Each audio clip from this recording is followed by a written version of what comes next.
Ces films sont l'adaptation d'une pièce de théâtre jugée provocatrice et blasphématoire envers la religion catholique. Bonjour, bienvenue au Café du Cinéma et je continue mon défi de regarder tous les Lions d'Or de la Mostra de Venise depuis le début et aujourd'hui on parle du gagnant de l'année 1955. Et oui, je passe de 52 à 55 tout simplement car en 1953, le Lion d'Or ne fut pas remis. Car soi-disant, les jurés ne trouvaient pas de film à récompenser. Je trouve ça quand même bizarre. Imaginez, il y a le festival de Cannes et à la fin du festival de Cannes, après quasiment 15 jours de festival, les jurés disent « Bon, on n'a pas trouvé de film à récompenser, donc cette année, il n'y aura pas de Palme d'Or. » Vous imaginez le scandale ? Enfin bref, il n'y a pas eu de Lion d'Or en 1953. Tandis que pour 1954, le vainqueur était une adaptation italienne de Roméo et Juliette de Renato Castellani, qui n'est disponible nulle part, enfin moi en tout cas, je ne l'ai pas trouvé. Donc du coup, on va parler du gagnant de 1955 qui est Ordette de Karl Theodor Dreyer.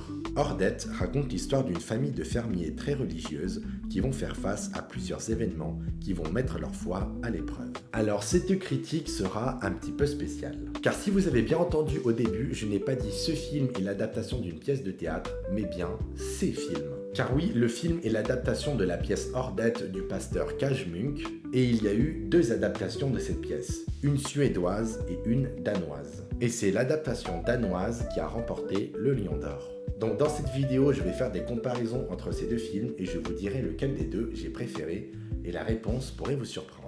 Déjà, la différence entre les deux est tout simplement la manière de mettre en scène le film. La version danoise est plus théâtrale, tandis que la version suédoise est plus cinématographique. Ils sont aussi différents sur la transmission du message. La version danoise se concentre beaucoup plus sur l'aspect mystique et spirituel, tandis que la version suédoise se centre beaucoup plus sur l'aspect social. Ce sont des films sur la foi, et plus particulièrement, comment ne pas perdre la foi lorsqu'on est mis à l'épreuve. Et quels sont les signes qui nous poussent à croire en Dieu ?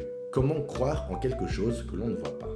Et pour tout vous dire, entre les deux films, même si la version danoise a remporté le Lion d'Or, ce qui est un très beau palmarès, je ne l'ai pas tant apprécié que ça, et je préfère beaucoup plus la version suédoise. Le problème que j'ai avec la version danoise, c'est que je la trouve trop théâtrale.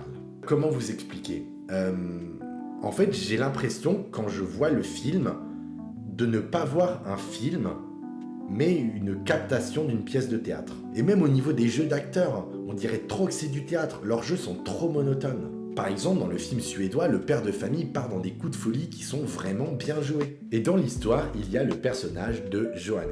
Et là, faut que je vous explique. Dans l'histoire, le personnage de Johannes, qui est donc l'un des fils de la famille, part en ville pour étudier la théologie pour devenir pasteur. Sauf que malheureusement, les études se passent mal et il devient fou.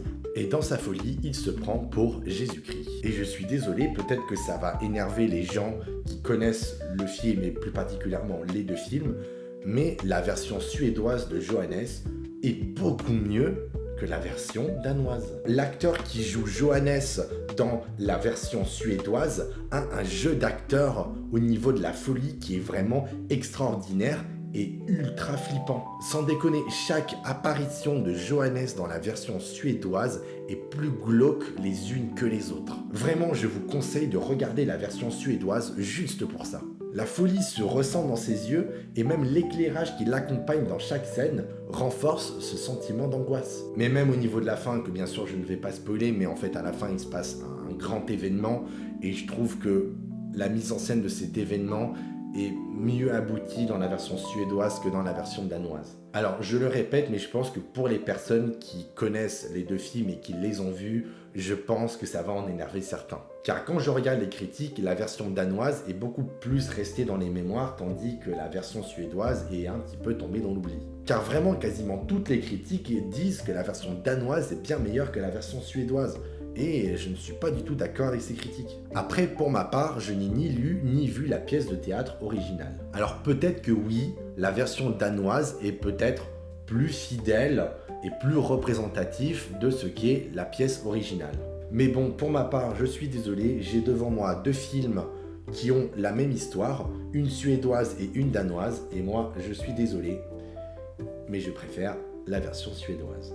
Voilà, c'est sur ma préférence de la version suédoise de Ordette que je vous invite à découvrir les deux films Ordette, la version suédoise et la version danoise. Comme ça, vous vous ferez votre propre avis. Si vous avez déjà vu ces deux films, n'hésitez pas à dire en commentaire ce que vous en avez pensé. Pour ma part, je vous souhaite une bonne journée et j'espère vous revoir bientôt au Café du Cinéma.